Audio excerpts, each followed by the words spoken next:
말씀은 히브리서 오늘 30탄이고요.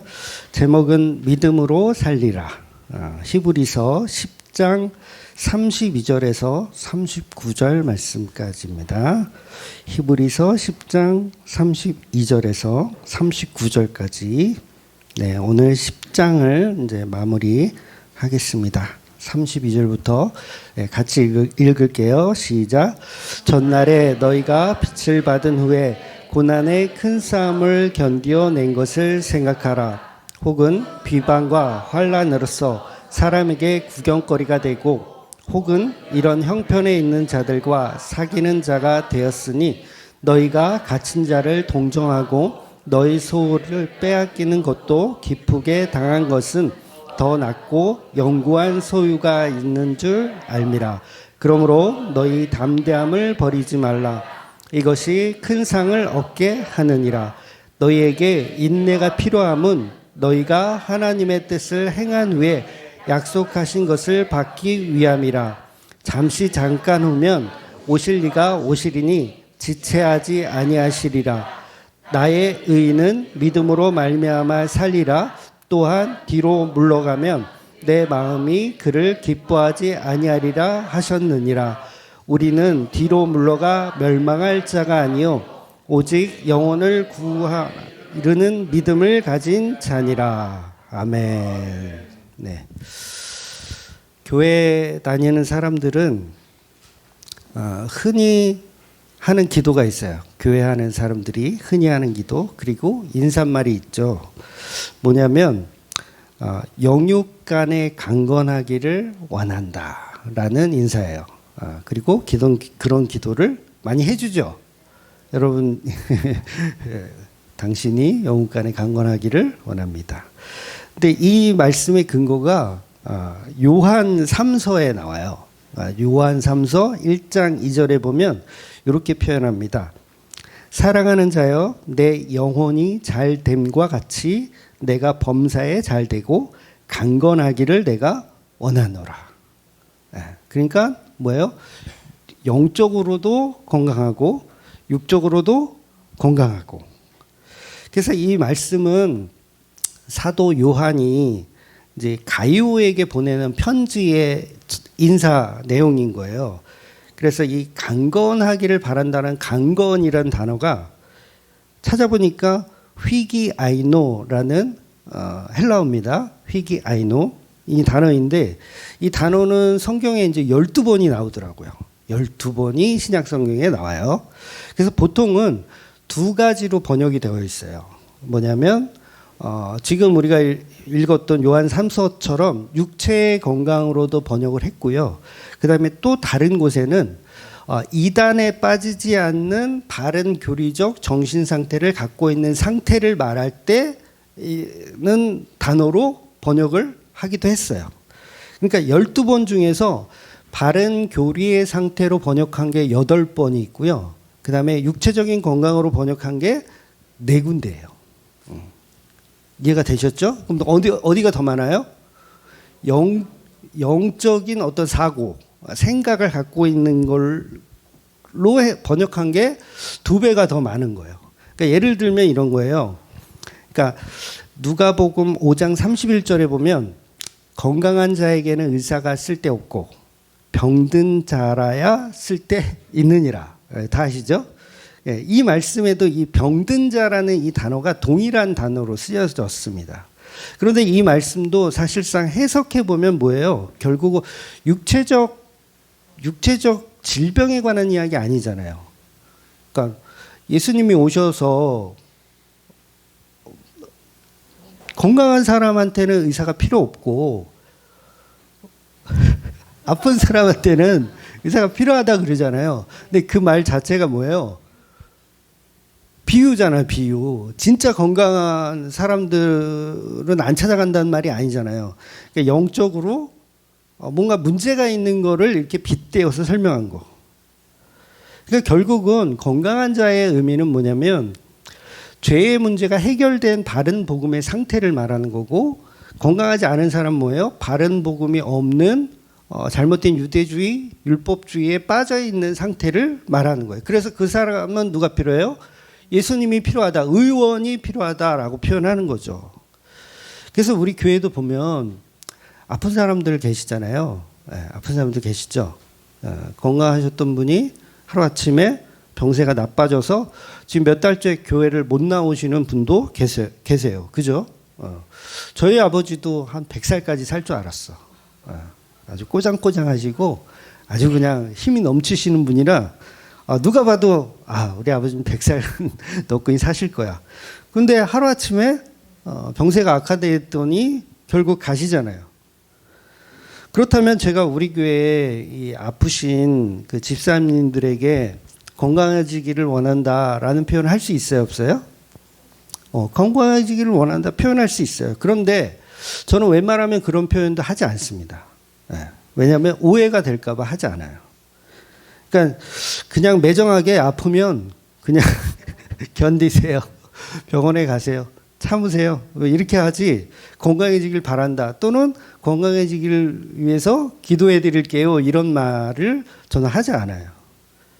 물론 믿음이 정말 연약한 분들, 교회 처음 나왔어. 예수가 뭔지도 몰라. 그런 사람한테는 좀 이렇게 다독거리는 식으로 이야기할 수 있겠죠. 그런데 이 건강해지기를 바랍니다라는 인사를 제가 했다라면 그 의미도 사실은 그 사람이 건강해져서 등산 다니고 사이클 타고 다니고 산악자전거 타고 이렇게 건강해져서 그거 하라고 건강해지길 바라는 거예요? 아니죠. 그러니까 한마디로 건강한 몸을 갖고 교회에 와서 복음을 들었으면 좋겠다라는 의미의 건강해지기를 바라는 거예요. 그래서 제가 여러분에게 쾌차하기를 원합니다. 이런 말을 했다면 그건 여러분의 건강을 위한 게 아니라 결국은 뭐예요? 같이 복음 나눌 수 있는 그런 건강함을 회복하자라는 의미라는 거죠. 그러니까 요한 3서가 말하고 싶은 건 뭐냐면 바로 그건 거예요. 그냥 단순히 그냥 육체의 건강을 원한다는 의미가 아니라 이 바른 복음을 잘 이해할 수 있는 계시의 말씀을 들을 수 있는 준비가 되어지기를 원한다라는 인사를 하는 거죠. 그런데 우리는 이런 성경의 말씀들을 그냥 단순 무식하게 그냥 범사에 잘된 것 같이 나도 육체가 영혼이 잘된 것 같이 범사가 잘되고 범사가 잘된 것 같이 육체가 잘되기를 원한다라는 어떤 이런 문자적인 해석으로 그냥 끝나더라는 거죠. 근데 그 의미가 아니라는 거예요. 그런데 오늘날 교인들은 전부 육체의 건강을 이야기하더라는 거예요. 그런데 기독교는 120살까지 무병장수하면서 살길 바란다라는 종교가 아닙니다. 그러니까 120살까지 무병장수하는 게 중요합니까? 중요해요? 중요해요? 그것은 절이나 성당에서 구하는 곳이고 이방인들이 구하는 기도예요. 무엇을 마실까? 무엇을 먹을까? 무엇을 입을까? 그러니까 120살까지 건강하게 살기를 원한다라는 의미 속에는 뭐가 있어야 되냐면 그만큼 예수님에 대해서 더 알아갈 수 있는 시간이 있었으면 좋겠다라는 의미여야 되지. 단순히 그냥 건강해서 산악자전거 열심히 타고 120살까지 그렇게 하라는 의미가 아니라는 거죠. 그래서 요한 3서는 지금까지 진리를 수호하면서 영혼이 잘 된 것과 같이 앞으로도 이단들이 밖에 속에서도 그들의 논리에 빠지지 않고 잘 견디어내기를 원한다라는 인사를 한다는 거예요. 그러니까 신약 성경에서 영육 간에 강건하기를 원한다는 구체적인 육체적 표현은 성경에 사실상 없어요. 사실상 없는 거예요. 그러니까 번역을 잘못한 거예요. 쉽게 얘기해서 번역을 잘못한 거. 그러니까 샬롬이라는 인사 우리 많이들 하잖아요. 샬롬이라는 인사 자체가 이 말이 단순히 그냥 우리의 환경이 변화돼서 평화라는 뜻이잖아요. 이 샬롬이 그 평안이 이 세상 환경이 평화스럽게 바뀌어서 내 삶이 평화하기를 원한다 그런 인사일까요? 그런 인사 아니에요. 내 환경이 바뀌든 바뀌지 않든 샬롬하기를 원합니다라는 게 본질이에요. 본질. 그러니까 우리가 지금 보고 있는 이 히브리서의 배경을 우리가 계속 주시할 필요가 있거든요. 배경 자체가 뭐예요? 온갖 박해와 핍박과 고문과 고통을 당하는 이 시대예요. 지금 히브리서의 배경이 그 시대에 어제도 함께 예배드리던 형제가 어느 날 갑자기 오늘 안 보여. 알고 봤더니 로마 병사한테 끌려갔어. 그래서 매 맞고 능욕을 당하고 있어. 그리고 또 어떤 친구는 유대인들에게 끌려가서 또 매 맞고 있어. 이단 사입이라 그러면서 예수쟁이들이라 그러면서 끌려가서 또 매 맞고 있어. 그래서 그 상황에서 유대교 출신인 기독교인들에게 주시는 메시지가 바로 히브리서라 그랬잖아요. 그러니까 환경이 좋아요? 나빠요? 나빠요. 지금 우리는 되게 편하게 예배드리는 거예요. 지금 히브리서 독자들은 어떻다? 하루하루가 살얼음으로 예배드리고 있는 거예요. 그러니 우리가 열심히 기도해서 하나님 이 환경을 바꿔주십시오가 아니에요. 이 환경 속에서도 여전히 평안할 수 있는 게 바로 그리스도인이라는 거죠. 언제까지? 예수님 재림하실 때까지. 이 말은 곧 죽을 때까지. 죽을 때까지 그 평안을 유지해야 하는데 그 환경은 바뀐다, 안 바뀐다? 안 바뀐다는 거예요. 그러니까 환경이 바뀌어 편해질 수 있는 것은 종교에서 가르치는 거짓말입니다. 여러분 안 바뀌어요. 젠장. 기독교는 그래서 환경을 말하는 종교가 아니라는 거예요. 그러니까 어떤 교인들은 요새 대통령 선거가 아주 이슈가 되니까 그런 얘기를 하더라고요. 대통령 잘못 뽑으면 차별금지법이 통과되고 교회는 그로 인해서 박해와 핍박을 받아서 전도도 할 수 없는 법적으로 전도도 할 수 없는 시대가 올 것이다. 그러니까 성경 이야기는 다 차별이잖아요. 절에도 다니세요, 교회도 다니세요 이렇게 안 하잖아요. 절에 가지 마세요, 교회 오세요 이랬잖아요. 그건 차별이잖아요. 근데 성경은 다 차별이거든요. 에서는 미워하고 야곱은 사랑했다. 전부 차별이에요. 그러면 그 차별에 관련된 설교를 하면 어떻게 돼? 잡혀가는 거야. 법을 어긴 사람으로. 그러니까 우리는 결국 대통령 잘못 뽑으면 차별금지법이 통과되면 숨어서 예배드려야 하는 상황이 올 수도 있다는 거예요. 여러분 코로나 때 우리 경험해 봤잖아요. 코로나 때 공무원들이 진짜 나와서 이렇게 감시를 해요. 몇 명이 예배드리나 뭐 방역은 지키나 이렇게 감시를 진짜 하더라고요. 그런데 그 차별금지법이 이제 통과되면 공무원들이 진짜 교회에 나와서 설교를 듣는 거죠. 차별하는 내용이 혹시 있나? 아니 있으면 어떻게 해요? 고발 조치하는 거지. 그러니까 그렇게 되면 목회하기가 힘들어요, 편해요? 힘들겠죠. 그러니까 대통령 투표 잘해라.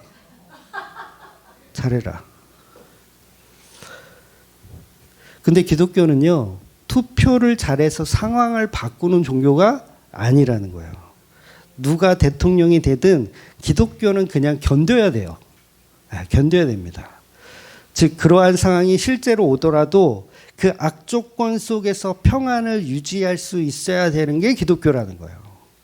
오늘 본문이 그 얘기를 하는 겁니다. 우리의 환경이 조금 더 나아지지 않을 수도 있다는 거죠.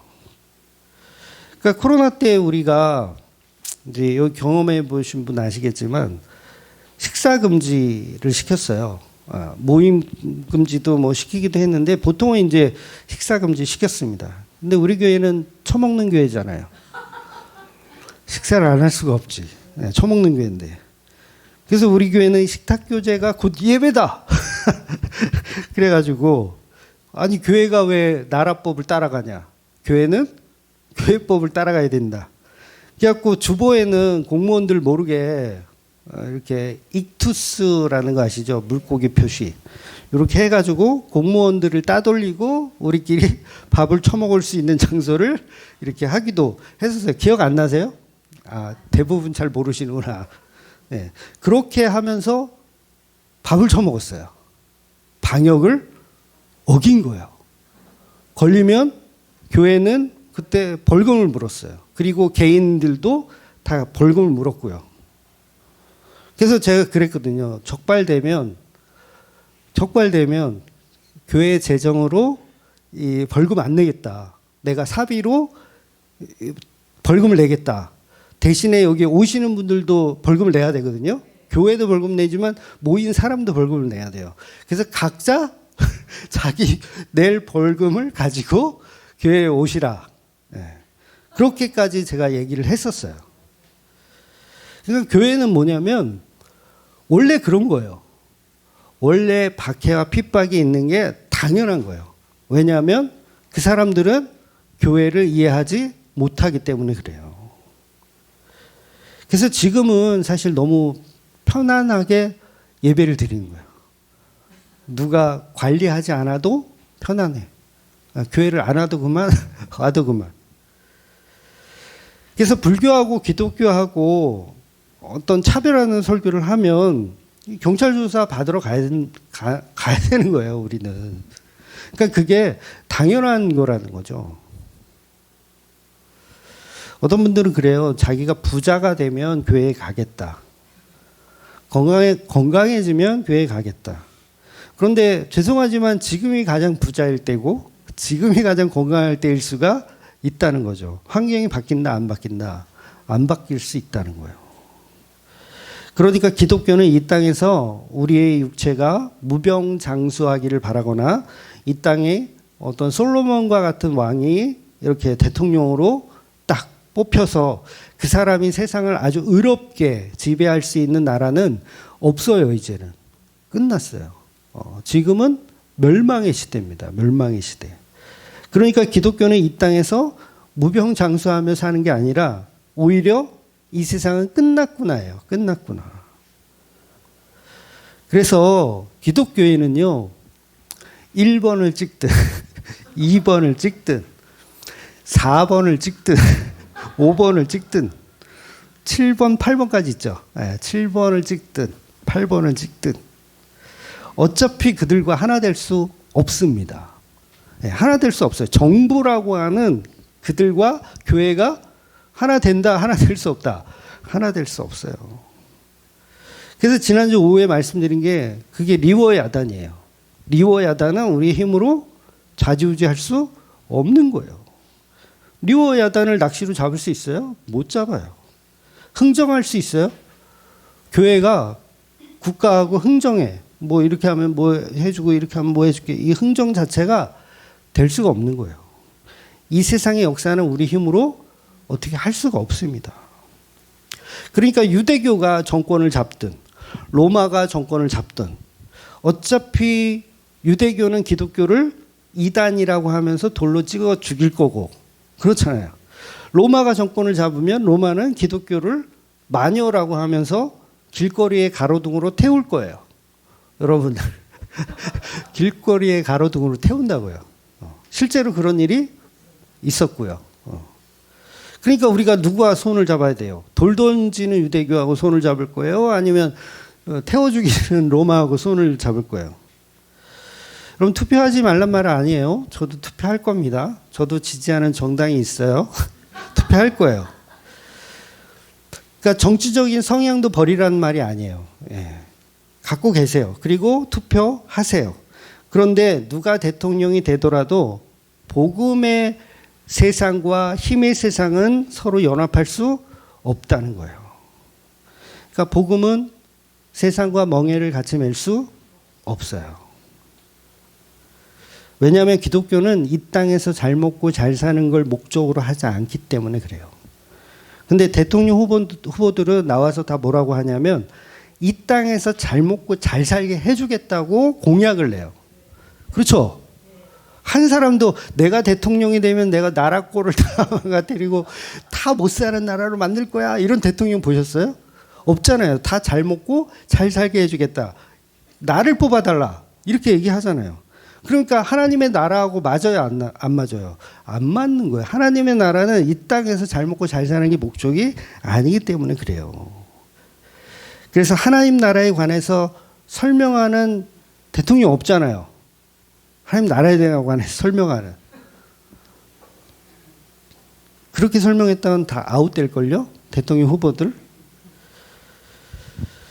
그런데 기독교는 이 땅의 것을 복이라 말하지도 않고 당연히 땅의 것을 추구하지도 않습니다.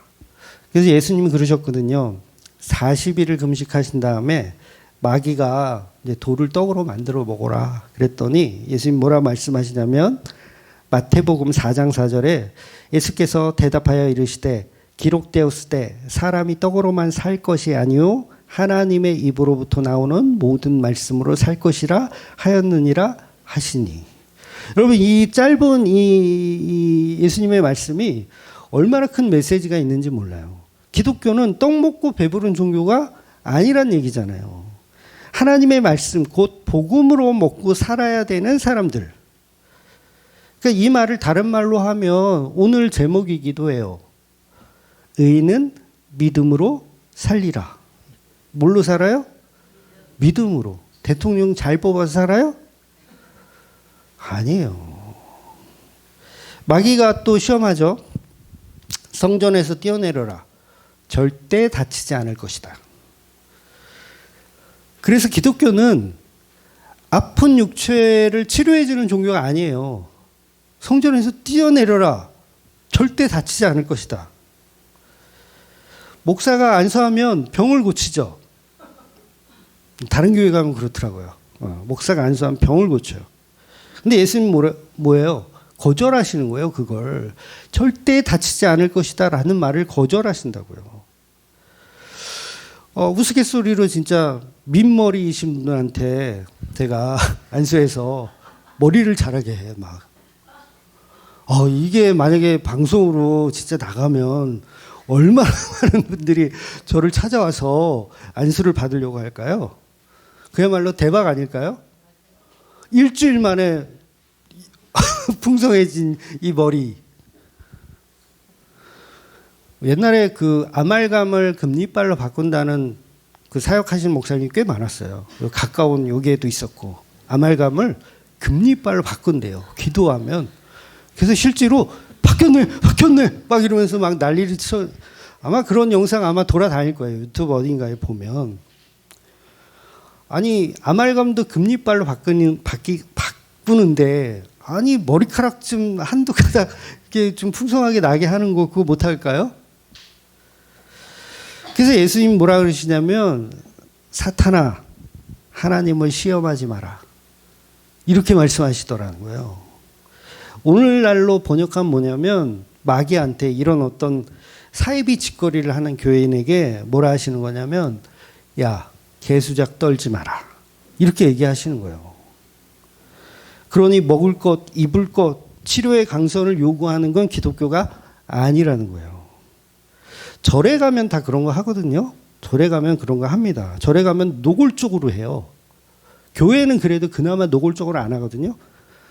목사님 부자 되게 해주세요 이렇게 하는 교회는 물론 있기는 하지만 웬만한 그 정신 상태가 좀 괜찮은 교회는 이렇게 막 노골적으로 하진 않아요. 근데 절에 가면 다 노골적으로 해요. 이렇게 부자 되게 해주세요. 불공을 드린다고. 우리 가족 모두 건강하게 해주세요. 우리 아이 이번에 수능 시험 보는데 1등하게 해주세요. 우리 남편 사업 1등하게 해주세요. 부처님 오신 날 등을 밝히는 거다 행사를 해요.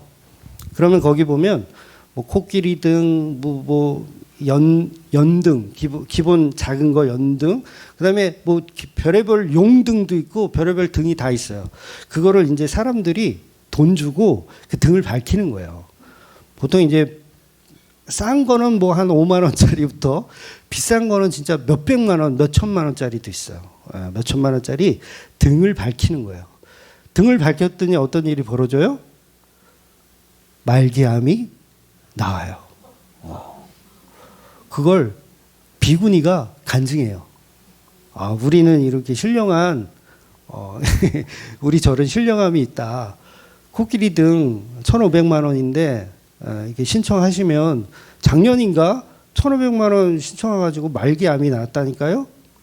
그럼 부처님의 이 은혜는 이러면서 이 땅의 것을 이렇게 설명하더라는 거예요. 그래서 종교인들은 다 이 땅의 것을 구하지만 기독교인들은 하늘의 것을 구하더라는 거죠. 그래서 예수님도 부활하셨을 때 땅의 옷을 입고 오지 않으셨어요. 제자들을 만났을 때, 엠마오로 가는 제자들을 만났을 때 제자들이 알아봐요? 못 알아봐요? 못 알아봅니다. 왜 못 알아볼까요? 성형수술해서 땅의 몸이 아니기 때문에 못 알아보는 거예요. 그런데 성경이 이 땅에서 없어질 여러분의 이 상판대기가요 100년 안에 다 없어진다니까요. 거기다 뭘 그렇게 돌려깎기를 하고 예? 곧 썩어 없어질 건데 물론 적당히 하는 건 괜찮아요. 적당히 좀 하세요. 근데 너무 심하게 이렇게 할 필요가 없어요. 왜냐하면 얼마 안 있다가 다 썩어 없어질 것이기 때문에. 그래서 성경을 우리는 이 땅의 것으로 해석하면 안 된다는 거죠. 예수님이 오병이어를 주시면서도 이것이 광야에서 너희들의 우리 조상들이 먹었던 생명의 떡이다라고 표현하셨잖아요. 그러니까 먹고 배부른 게 목적이 아니라 생명의 떡에 관해서 설명하고 있어요. 그런데 인간들은 여전히 그 오병이어를 먹고 와 이분이 대통령이 되시면 우리 끼니 걱정은 할 필요가 없겠구나. 그리고 예수님한테 임금 해달라고 찾아오잖아요. 그 예수님 뭐래요? 바로 거절하시는 거예요. 내가 너희에게 보여줄 표적은 요나의 표적밖에 없다. 그러니까 그야말로 사람들은 예수님을 우상화하는 거예요. 예수님은 우상화해서 샤머니즘적인 어떤 신으로 만들어버리는 거예요. 예수님 그걸 싫어하시는 거예요. 그래서 도망 다니세요. 예수님 도망 다니십니다. 그런데 이 땅에서 천년만년 살 것도 아닌데 그렇게 이 땅의 것을 집착하고 살더라는 거예요. 예수님 자기 몸을 돌보셨나요? 자기 몸을 안 돌보셨어요. 예수님은 십자가 지고 골고다로 걸어 올라갈 힘도 없었어요. 그야말로 비리비리비리. 최악입니다. 여러분 운동 많이 하면 건강하게 오래 살 것 같죠? 운동 많이 하면 건강하고 오래 살 것 같죠? 과연 그럴까요? 물론 저는 뭐 그런 과학자는 아닙니다만 저는 그렇게 생각하거든요. 오히려 스트레스 받지 않고 잘 먹고 잘 자면 오히려 오래 살 거라고 저는 생각해요. 개인적으로 이건 뭐 확정된 건 아니지만 여러분 열심히 뛰어다니는 산토끼 부지런히 뛰어다니는 산토끼 몇 년 살아요? 산토끼가? 토끼가? 10년 못 살걸요? 짧으면 뭐 2년에서 10년 이렇게 안팎으로 살 거예요.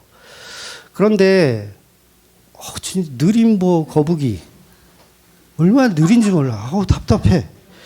바다 거북 말고요. 육지 거북 느려 터져. 몇 년 살아요? 기본 100년이에요. 기본 100년. 정신없이 뛰어다니는 원숭이 몇 년 살 것 같아요? 나무에서 늘보가 있어. 누가 더 오래 살 것 같아요? 나무 늘보가 훨씬 더 오래 살아요. 물고기들 막 촐랑거리고 다니는 애들 오래 못 살아요. 그 미꾸라지 키워보셨어요? 미꾸라지를 저희는 어릴 때 여기 개천에서 미꾸라지가 많으니까 이 어항에다 미꾸라지 넣잖아요. 미꾸라지는 촐싹거리고 돌아다니지 않아요. 가만히 한 자리에 있습니다. 그냥 입만 뻐끔뻐끔 거리다가 좀 이제 숨 한 번 쉬어야겠다 그러면 올라가서 숨 한 번 먹고 내려와요. 기포기 같은 거 필요도 없어. 이 미꾸라지는. 근데 미꾸라지가 몇 년 사실 미꾸라지가 20년 산대요. 엄청나죠. 그러니까 가만히 있는 애들이 뭐예요? 오래 살아. 운동하지 말란 얘기 아니에요? 너무 중독되어서 하면 오히려 독이 된다는 거예요. 그러니까 육체의 건강은 사실은 의미가 없어요. 네, 의미가 없는 거예요. 예수님도 육체가 건강하지 않으셨어요. 예수님은 몸이 다 망가지셨잖아요. 십자가에서도 손목, 발목이 대못에 박혀서 다 으스러지고 채찍에 맞아서 갈비뼈도 아마 다 으스러졌을 거예요. 예수님 하나도 건강하지 않으셨어요. 그 몸으로 부활하는 게 아니기 때문에 그래요. 여러분 사도 바울이 건강했나요? 안 건강했어요. 시력이 거의 맹인 수준이에요. 저도 이제 노안이 와가지고 이제 그 다초점 안경을 이제 맞춰야 될까 생각 중인데 시력이 사도 바울은요 대피를 해야 될 정도로 눈이 나빴어요. 소문에 의하면 치통을 달고 살았고요. 간질 발작이 수시로 빈번했다라는 얘기도 있어요. 아니 사도 바울이 그렇게 믿음이 좋고 거의 탑이잖아요. 사도 중에서는 탑이에요. 진짜 빨빨거리고 얼마나 돌아다니는 분이신지 몰라. 탑이에요. 그런데 그분이 건강했냐? 건강하지 않더라는 거예요. 그러면 범사에 잘된 것 같이 네 육체가 건강하기를 원하노라와 사도 바울의 인생을 이렇게 보면 맞아요, 안 맞아요? 전혀 안 맞아요. 사도 바울이 로마 감옥에서 제자 디모데한테 야, 올 때 잠바 좀 가져와. 잠바 좀. 왜 그랬을까요? 추웠겠죠. 물론 거기에 영적 의미도 있겠지만 뭔 거예요? 육체적으로 힘든 거예요. 힘든 거. 그런데 오늘날 교인들은 열심히 기도하죠. 이 육체를 위해서. 다초점 안경이 필요 없는 눈을 주시옵소서. 돈 굳잖아. 안경값 굳잖아. 그런데 건강한 육체를 달라는 성경의 내용은 없다는 거예요. 없습니다. 그러니까 흔히 이제 오해하는 게 야고보서 5장 14절. 이미 강해 설교로 다루었지만 아직도 많은 분들이 오해하고 있어요. 내용이 이렇거든요. 너희 중에 병든 자가 있느냐? 그는 교회의 장로들에게 청할 것이요. 그들은 주의 이름으로 기름을 바르며 그를 위하여 기도할지니라. 할렐루야. 그 뭐예요? 여러분 병이 생기면 어떻게 돼? 목사님을 부르고 장로님 불러서 안수 기도를 받아라. 그런 얘기로 생각하죠. 근데 그 얘기가 아니라는 거예요. 왜 아니냐면 그 밑에 이제 16절에 보면 14절 지금 읽은 거고 16절에 보면 이렇게 표현하고 있어요. 그러므로 너희 죄를 서로 고백하며 병이 낫기 위하여 서로 기도하라.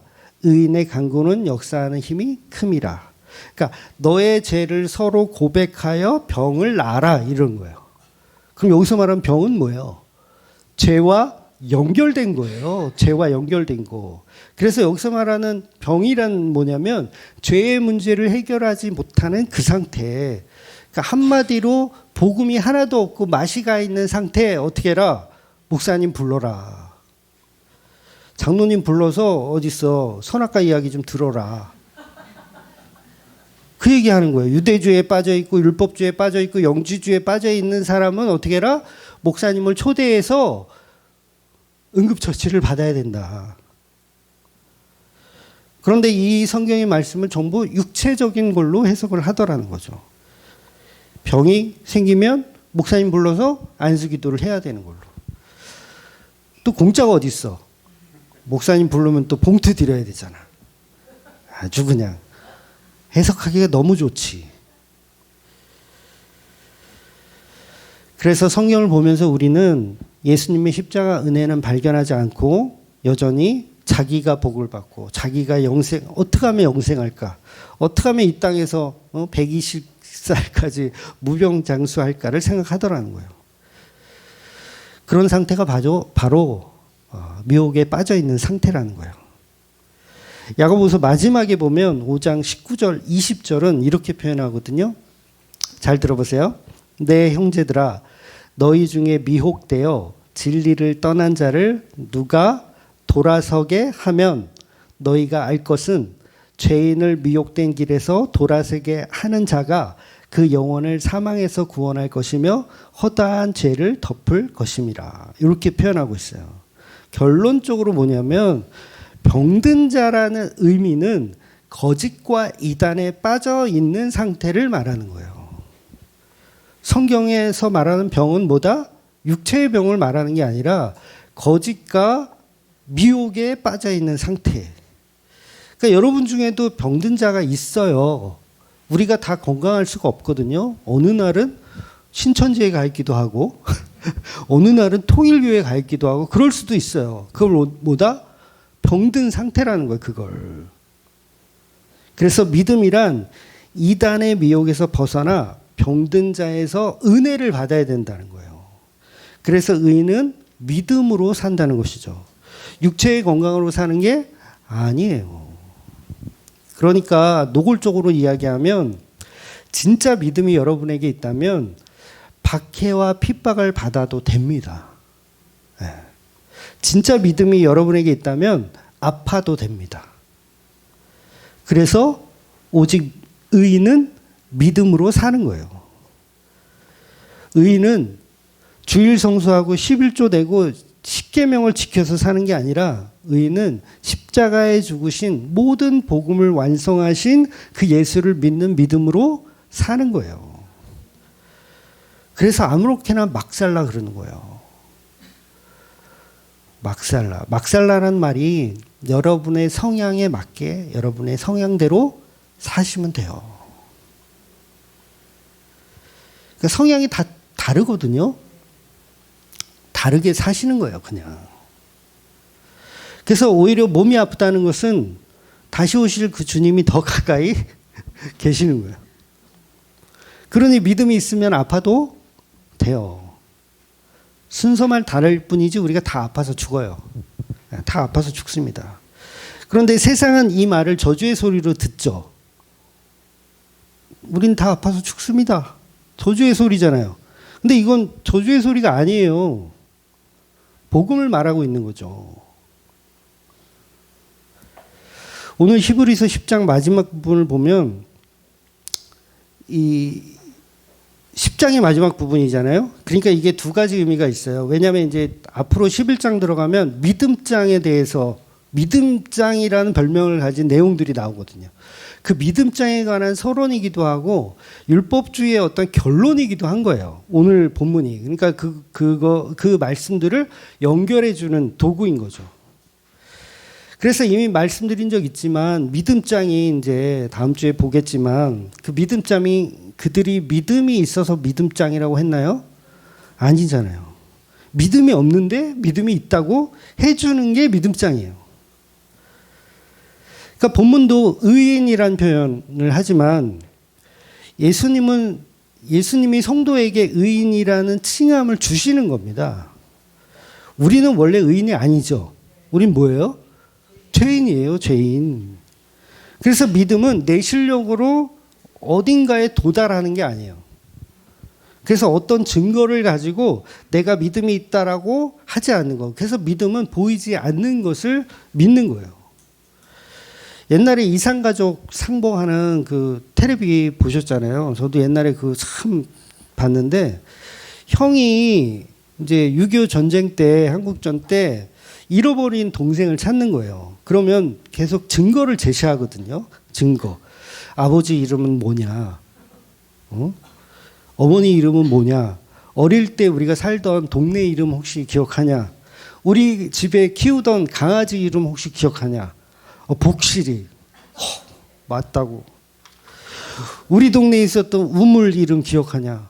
찬우물. 맞다고. 그러면 이 증거들을 수집해서 내 친동생이 맞습니다라고 결정을 하잖아요. 이러한 어떤 증거들의 확증을 통해서 결정하는 거는 믿음이라고 하지 않는다고요. 요거는 팩트 체크라고 하죠. 보통 세상에서 팩트, 사실을 확인하는 거. 그런데 기독교는 팩트를 체크하는 종교가 아니라 기독교는 뭐예요? 말 그대로 사실 증거가 없어도 그냥 믿어지는 게 기독교인 거예요. 그래서 특이한 거예요. 그래서 기독교는 흔히 뭐 창조과학이니 아니면 뭐 성서 비평학이니 이런 걸로 막 팩트를 제시해 가지고 그 사람들을 이렇게 꼬시는 그런 기독교가 아닌 거예요. 그러니까 진짜 성도는 그냥 증인들의 증언만으로 성경을 통한 설교만으로도 믿음이 생겨요. 그래서 진짜 믿음은 뭐냐면 증거들을 수집해 가지고 믿는 게 아닌 거예요. 증거가 없어도 형은 동생을 보는 순간 뭐예요? 아, 내 동생이구나를 아는 거예요. 요게 육적인 방식이 아니라 영적인 방식이라는 거예요. 즉 믿음이라는 것은 옳고 그름을 따져서 그것을 어떤 방식으로 정리하는 게 아니라 그 믿음은 우리가 어떤 증거를 수집하는 것도 아니고 성령께서 우리 마음에 오셔서 우리 마음을 감동케 하시는 거예요. 그래서 믿음을 선물로 주셔야 믿어지는 거예요. 그러니까 제자들도 논리적으로 막 이렇게 팩트 체크를 잘해가지고 막 말을 잘하고 탁월하게 어떤 전달 방식이 좋아서 이렇게 사람들을 이렇게 끌어모으는 게 아니라는 거예요. 그래서 배우지 못한 어부들이 대부분의 제자들을 차지하잖아요.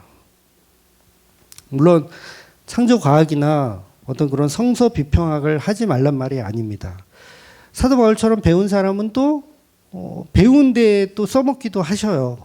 뭐 철학의 도시에 가서 이렇게 개고생을 하기도 하지만 철학의 도시에 가서 이렇게 전도하게 하시고 또 다른 사도들은 그에 맞는 자리에 보내시는 것 뿐입니다. 그래서 성경에 기록하고 있는 그 수많은 이 말도 안 되는 현상들을 성령이 임하면 성도들은 그냥 믿게 되더라는 거예요. 동정녀가 아이를 낳았다는데 믿어. 특이하죠. 처녀가 임신했는데 그거를 믿어. 그러니까 예수라는 나사렛 출신, 우리 동네 형이거든요. 동네 형인데 그분이 하나님의 아들이라는 게 믿어져. 그래서 오늘 본문은 그 믿음에 관한 서론을 이야기하는 거예요.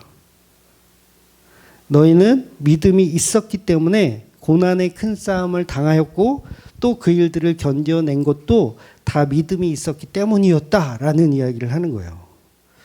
비방과 조롱으로 사람들에게 구경거리가 되고 혹은 고난과 박해를 당하는 자들과 친구가 되었어요. 우리가. 그런 것들이 전부 믿음이 있었기 때문이라 라고 얘기하는 거예요. 그러니까 요즘 감옥은 누가 이렇게 돌봐주지 않아도 되잖아요. 감옥은 요새 의식주를 다 해결해 주죠. 안 다녀오셨어요? 의식주를 다 해결해 줘요. 요새 감옥은 특별히 뭐 영치금을 넣어주면 좋겠지만 넣어주지 않아도 굶어 죽는 사람은 없죠. 아프면 다 치료해주고 다 해주더라고요. 요새 감옥은. 근데 그 당시 감옥은요. 그렇지 않았어요. 감옥에 갔는데 누가 돌봐주지 않으면 그 사람 죽을 수도 있어요. 그러니까 교인들 중에 누가 잡혀가면 다른 교인들이 가서 돌봐줬던 어떤 그런 면회 가서 이렇게 돌봐주는 시스템. 그러니까 그런 일들을 본문의 독자들이 유대교 출신의 기독교인들이 그 일들을 감당하고 있었던 거예요. 그러므로 너희 그 믿음을 자랑스럽게 여기고 큰 상으로 오실 예수 그리스도를 끝까지 기대하라는 말씀을 하는 거죠. 그러면서 본문이 상급 이야기를 하죠. 그런데 또 이 상급을 가지고 또 우리 인간들은 또 천국 가서 나의 맨션 아파트를 기대하고 우리가 차지할 상급은 영원히 예수님과 함께하는 거예요. 그거 말고 다른 상급이 필요할까요? 네. 사랑하는 사람과 영원히 함께한다면 그 어디나 하늘나라 아니겠어요? 장소는 별로 중요하지 않아요. 그런데 그 행복을 자꾸 잊어버리게 하는 게 현실이거든요. 제주도가 뭐야? 사이판 정도는 가야지. 사이판은 뭐야? 하와이 정도는 가야지. 이렇게 생각하는 게 인간들이라는 거야. 아니, 내가 사랑하는 사람과 함께라면 별로 동의를 안 하는 것 같아. 내 설교 더 길게 한다. 동의할 때까지.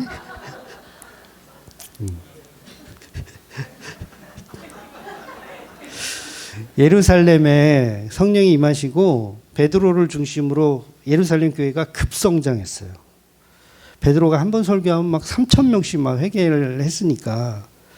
그러다가 스테반 집사님이 설교 한 번 하다가 유대인들에게 이제 돌에 맞아서 순교하시고, 그게 이제 핍박의 시발점이 됐어요.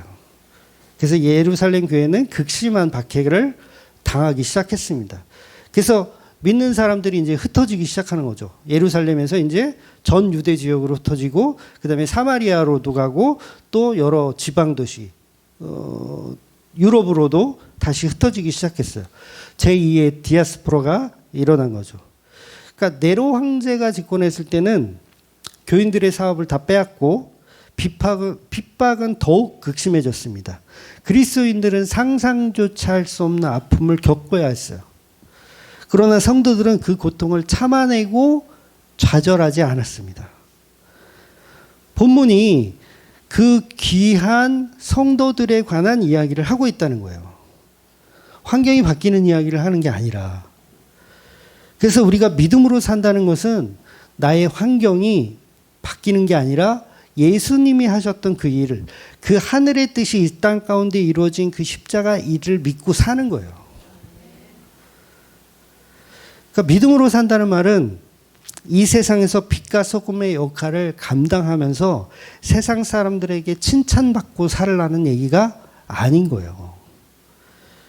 예수님은요, 빛과 소금으로 사셨죠? 동의 안 해? 예수님은 빛과 소금으로 사셨어요. 그런데 세상 사람들은 그 빛과 소금을 알아봐요? 못 알아봐요? 못 알아보는 거예요.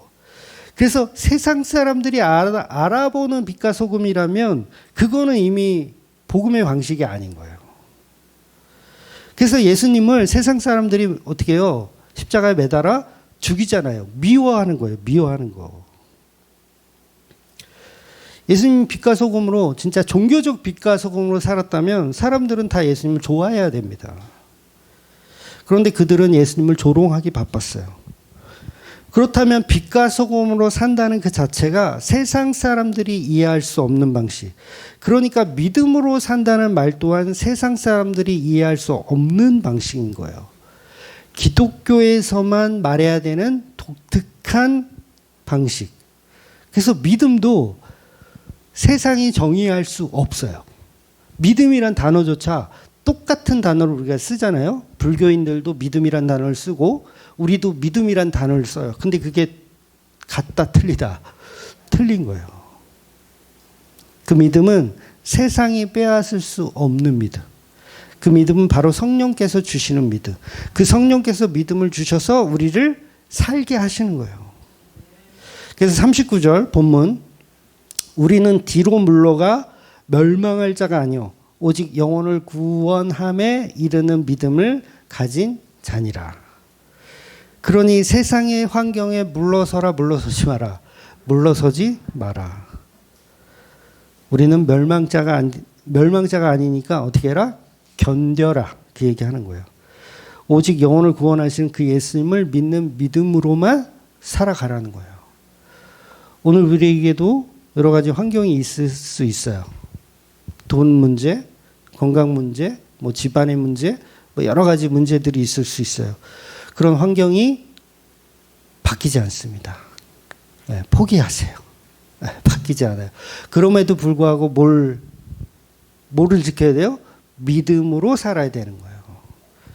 그렇게 살 때 예수님이 여러분에게 뜻을 이루시는 거예요. 네. 그러니까 그 뜻이 우리 안에 이루어지면 내가 환경을 내가 이겨내는 게 아니라 이겨낼 수밖에 없도록 만들어 가시는 그 예수님만 믿고 사시는 저와 여러분이 되시기를 예수님의 이름으로 축원드리겠습니다. 아멘. 기도하겠습니다.